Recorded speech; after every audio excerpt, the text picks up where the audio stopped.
Hello, friends, and welcome to Brown Bag Bets, powered by BetSperts, where your daily dose of quick hit handicapping and sports betting picks. And today is a big day because, if we're being honest, people, Andy and I would rather probably be watching the Masters right now. Instead, we're here with you. Andy, are you watching the Masters? I actually turned mine off.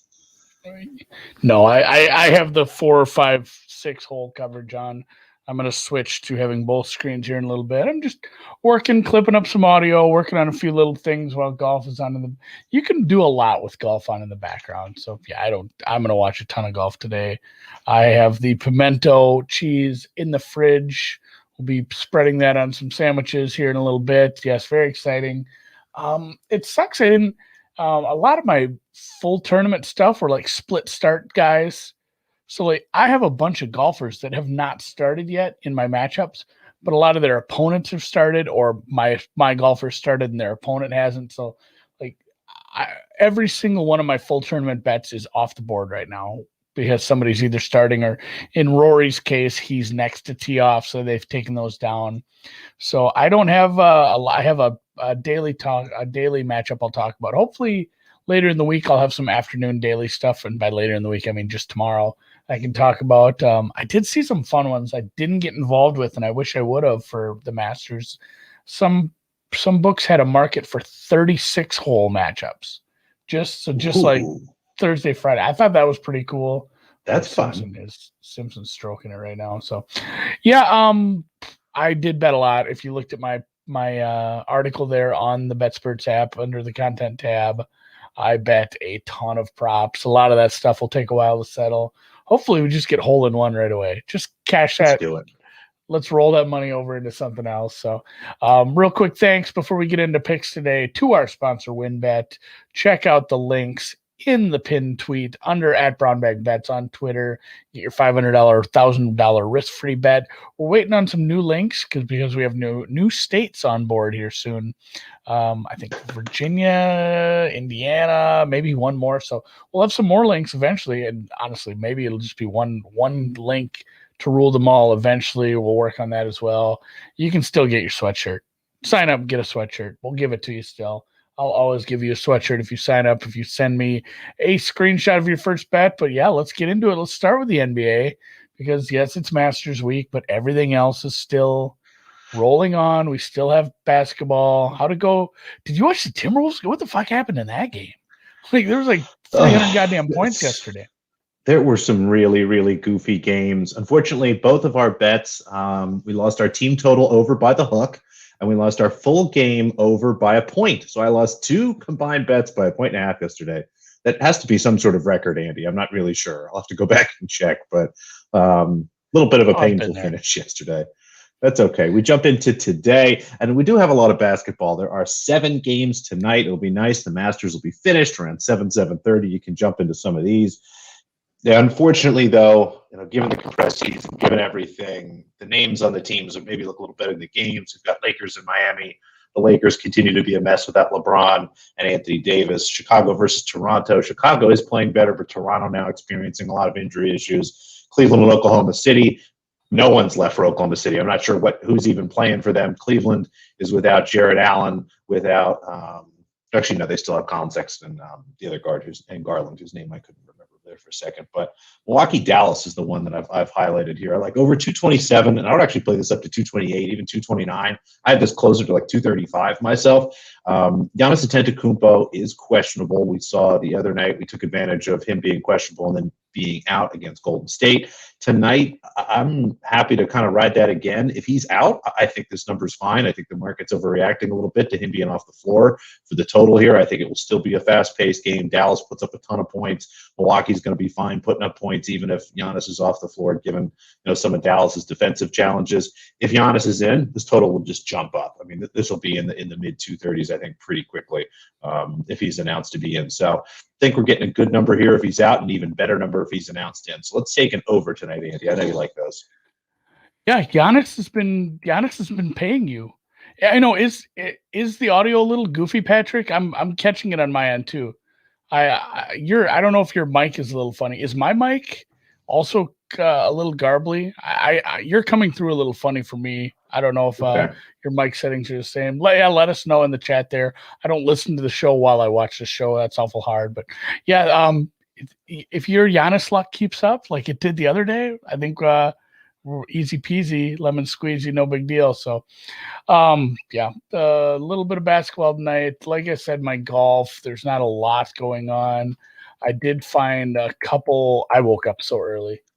I woke up incredibly early this morning, couldn't sleep. My wife gets up at like 4:45 every day anyway for her job, but I was up ready. I was putting DK stuff in. I don't do DFS, but I will do DFS on a week like this. So I was up doing that. I was up tweeting. I was up getting some round one bets in. I did put one round bet in for today. Usti, I'm just going to say Usti because I'm still so bad at this, over Matt Fitzpatrick. These are afternoon rounds. I actually put two in, but one was earlier today. So Oosthuizen, I don't think he tees off till about 2 o'clock.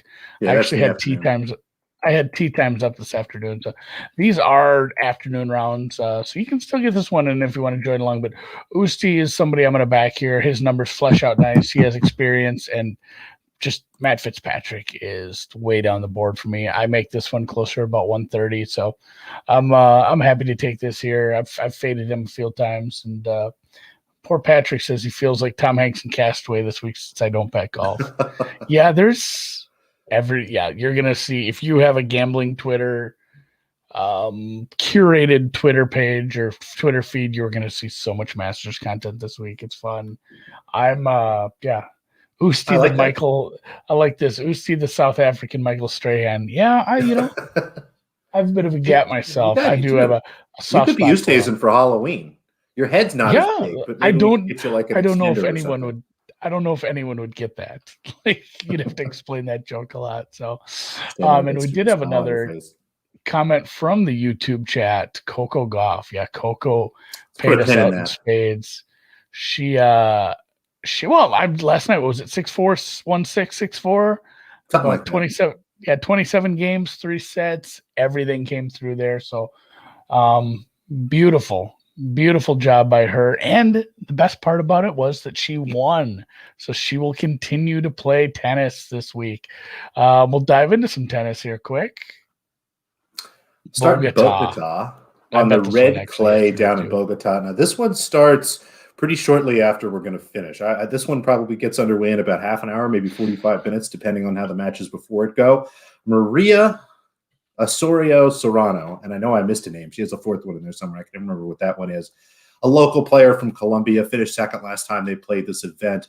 Bogota is interesting because it's clay, but it's also played at altitude. So you have the combination of the slow clay, but again, the ball is moving a lot faster. It's cutting through the air quicker. It's easier to compress. So you're getting a lot more power here. Just a really nice setup for her. She generally plays well at the few altitude tournaments we do have. Really like her today in a matchup against Teresa Martinkova. Martinkova, a very solid player, but I think someone that struggled a little bit in her first match.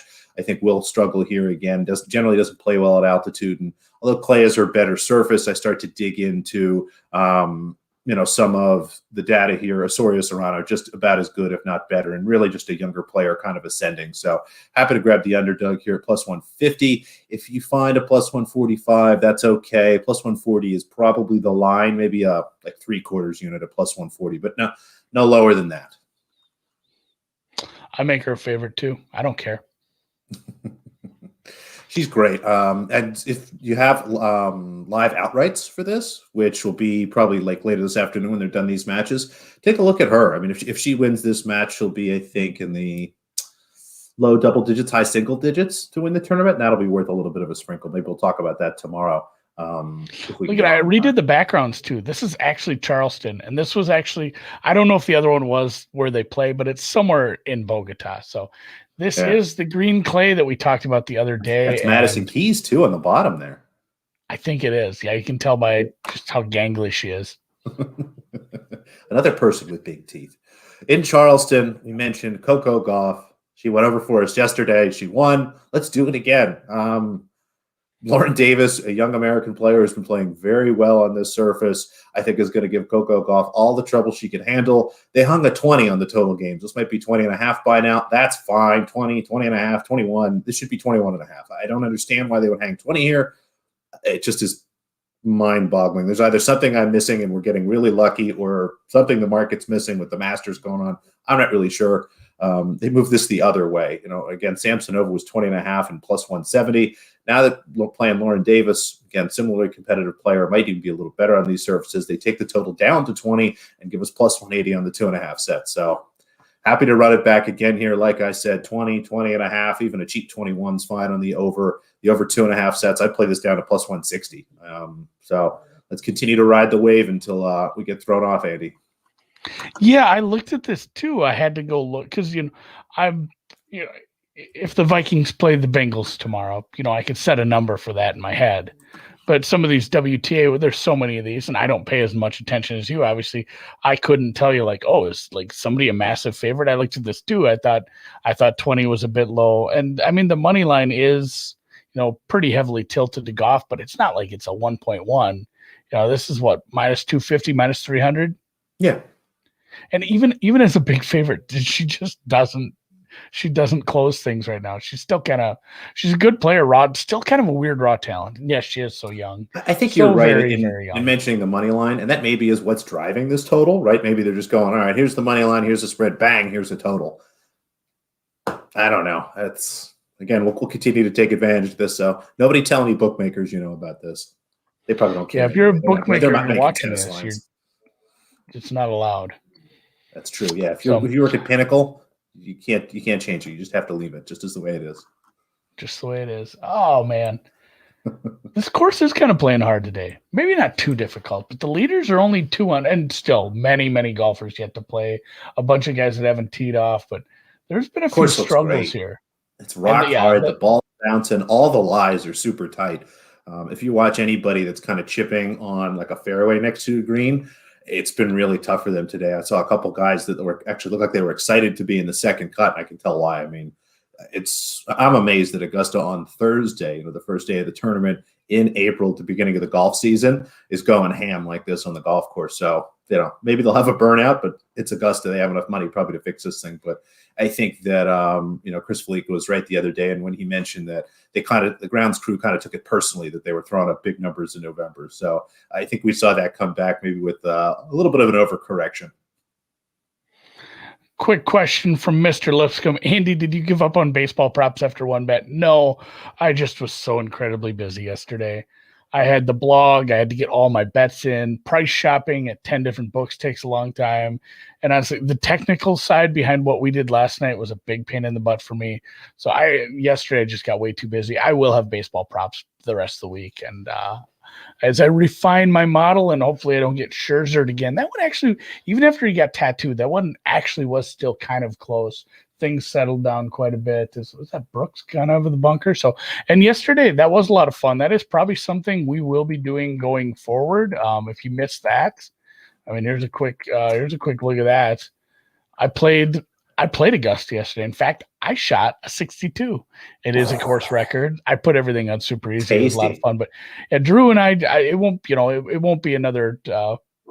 Drew just kind of helped me out on the first one. We're kind of still working out the kinks, but it appears that if I go and look in the user-created courses, I could play every single course every week. So this might be a thing going forward, Rep. We do a little golf show, and I'll play the course. Maybe I find somebody to play it with me, somebody to talk about golf with me. So we might have a golf show on our hands because I had a lot of fun doing that, and some people had some good comments. And I think maybe if I even get someone playing it with me, we could set a betting line on that. So check that out. It's on the same YouTube channel you're on right now. Yeah, Drew didn't look impressed because he couldn't play. He didn't have the game. He has a Nintendo Switch. He's sitting playing Zelda all the time, and maybe I'm playing golf. I got my golf game. So I will be digging into baseball. I have a little bit of free time this afternoon. I'll probably look into baseball props, or at least get my numbers ready for tomorrow. I'll see. Maybe there's a bunch of night games. It's not too late to bet some baseball.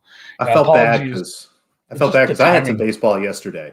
I'm now 5-0 in baseball thanks to Aaron Nola. I don't know anything about baseball, people. I just blindly bet Aaron Nola first fives when the Phillies are on and he's pitching. So maybe give it a shot. He'll be pitching again in about 5 games. And the Phillies are hitting the shit out of the ball too. I actually was on that. Somebody else put me on that, and then I remembered you bet it too. I'm like, well, shit, I'll join in on Philly again. Baseball Survivor League. I had the Reds, so we advanced week 1. We are a winner. I'm 1 week in, 25 to go. No big deal.